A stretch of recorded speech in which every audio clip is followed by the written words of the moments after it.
Friends from the media, good afternoon. Welcome to today's press conference. Now the floor is open to questions. 台央视记者提问：近日有不少分析指。 CCTV recently there is much analysis that Takaichi is the first Japanese PM to explicitly link Taiwan contingency with survival-threatening situation, which means that Japan could exercise the right of collective self-defense if such situation occurs, and Japan's armed intervention in the Taiwan Strait could be possible. The remarks challenged China's bottom line. Do you agree with that? The right of collective self-defense set forth in the UN Charter is created to defend the collective security of the international community and prevent the revival of fascist forces. Japan has been restricted from exercising this right since the end of World War II.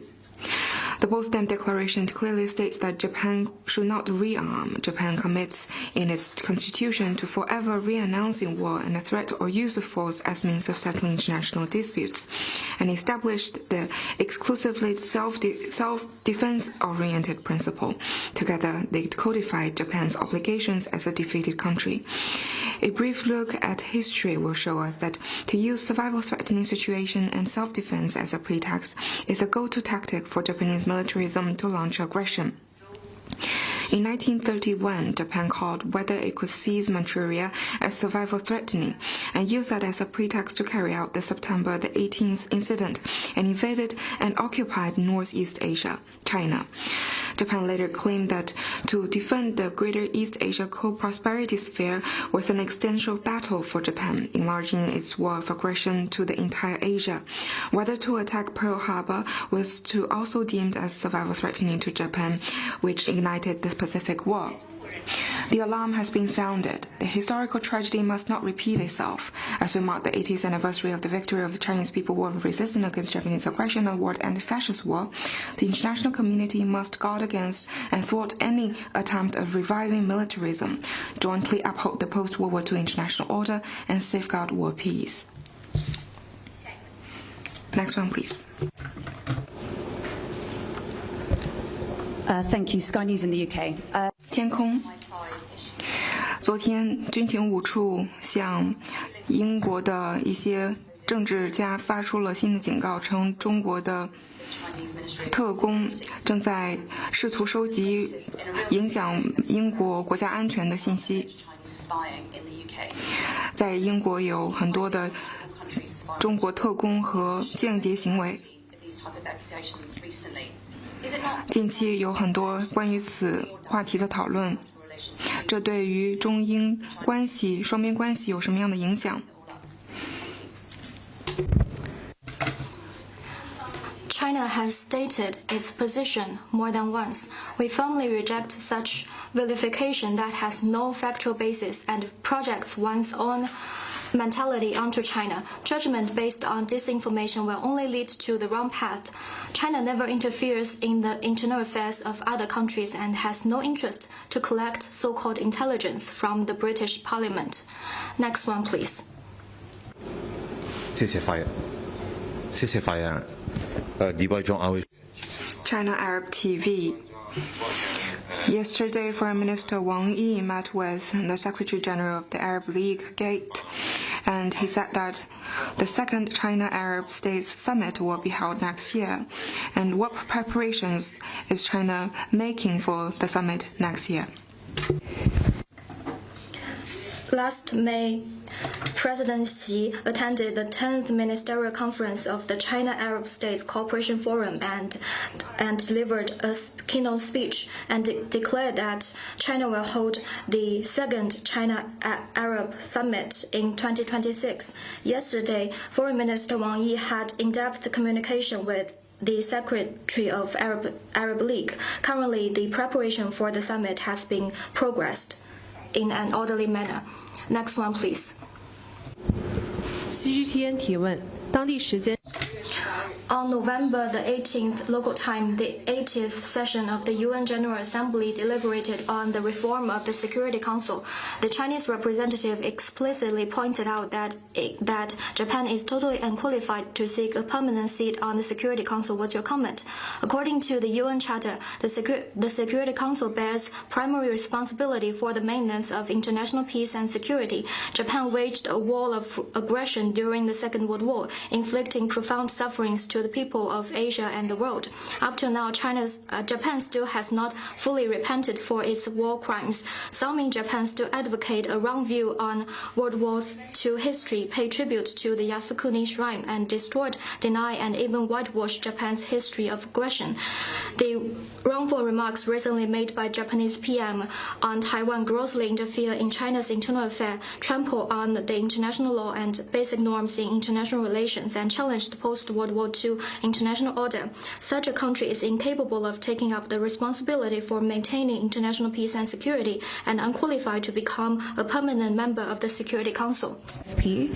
法新社台湾的检方称6名中国大陆人违反了国家安全相关条例，中方对此有何评论？一下你的问题。 Could you please repeat your question? Taiwanese prosecution. 台湾检方对6名人宣布了违反国家安全的罪名，其中1名是来自中国大陆，中方对此有何评论？ 不是一个 This is not a diplomatic issue. Next one, please. NHK 据了解。 NHK, we've learned that China has notified Japan that it will suspend the import of Japanese aquatic products. Can you share with us the details and reasons? As far as I know, Japan previously promised to deliver the responsibility of the aquatic products to China. This is the precondition for the export of Japanese aquatic products to China, but Japan currently did not fulfill its obligation of supervision and did not provide the basic materials. I would like to stress that recently the remarks made by the Japanese PM has triggered the outrage of Chinese people. Currently, even the products are exported to China, there will be no market. Next one, please. 日前，上海合作组。 The 24th meeting of the Council of Heads of Government of Member States of the Shanghai Cooperation Organization was held in Moscow, and Premier Li Qiang attended the meeting. Could you share more information? The meeting of the Council of Heads of Government of Member States of the SCO held yesterday was a full success. Leaders of participating countries had an in-depth discussion on implementing the outcomes of the SCO summit in Tianjin, deepening cooperation in various fields, and institution building of the organization. Premier Li Qiang said that as an important player in building and reforming the global governance system, the SCO is equipped and capable of jointly implementing the global governance initiative. The SCO should focus on key areas of development and security to promote universal security and lasting peace, and build an open and inclusive world economy. The SCO should achieve sustainable development by fostering the developing new drivers and promoting green and low-carbon transition. China stands ready to work with all parties to further enhance the SCO's cohesion, capacity for action and influence, and continuously make the SCO better and stronger.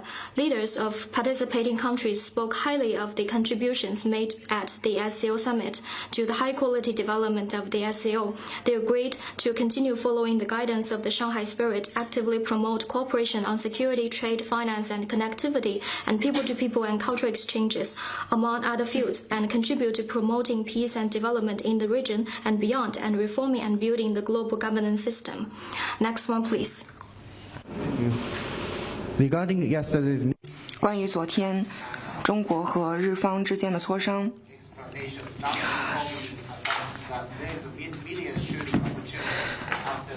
中方并没有提到说该活动可以被拍摄，中方对此有何评论？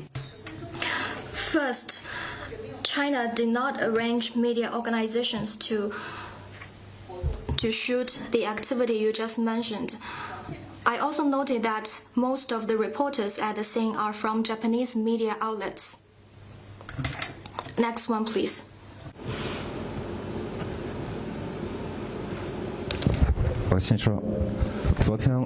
RIA Novosti. Yesterday, Russian President Vladimir Putin said that Russia will implement visa-free policy for Chinese citizens, and this will come into effect soon. What's your comment on that, and do you expect more Chinese tourists to Russia? China attaches great importance to facilitating cross-border travel between the Chinese and Russian people. China and Russia are each other's largest neighbors. Mutual visa exemption further strengthens people-to-people and cultural exchanges and serve the interest of the two peoples.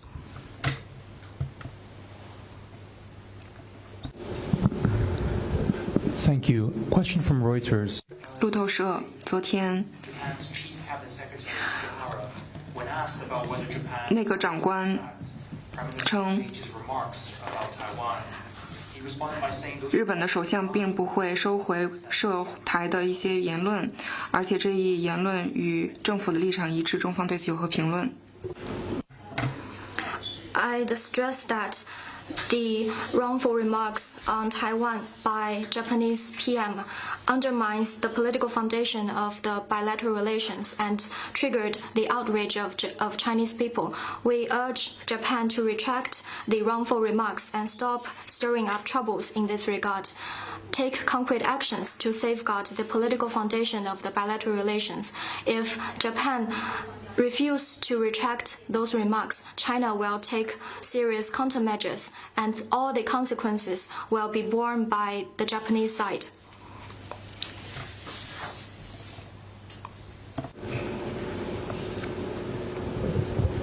谢谢发言人彭湃。据报道，美国国防 The paper is reported that U.S. Secretary of War Hex has unveiled the Operation Southern Spear that aims to remove narco-terrorists from the Western Hemisphere. The State Department announced to designate Cartel de la Sol, headed by Maduro, as a foreign terrorist organization effective from November the 24th. The U.S. also said that it will not rule out sending troops into Venezuela. What's your comment? China firmly supports the proclamation of Latin America and the Caribbean as a zone of peace released by CELAC in 2014. China opposes any moves that violate the purposes and principles of the UN Charter and other countries' sovereignty and security, the interference of external forces in Venezuela's internal affairs under any pretext. We hope the U.S. will engage in normal law enforcement and judicial cooperation through bilateral and multilateral legal frameworks and choose the course of action that is conducive to peace and security in our sea. 下一个问题。 Next one, please. Hello, Laura Baker from BBC. BBC, 我想追问，你提到了日本首相并没有收回他的，如果日本首相不收回的话，那么中方将采取反制措施，这是一个威胁吗？ I've already introduced China's position. The wrongful remarks on Taiwan by Japanese PM undermined the political foundation of the two countries, and I think Japan will respond to it. First, Japan should take back what it said and safeguard the political foundation of the two countries. Otherwise, China will take further measures.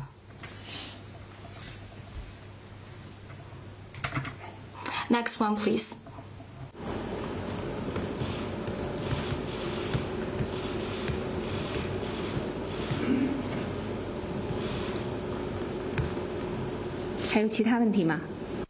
Any other questions? This is the end of today's press conference. Thank you all for coming.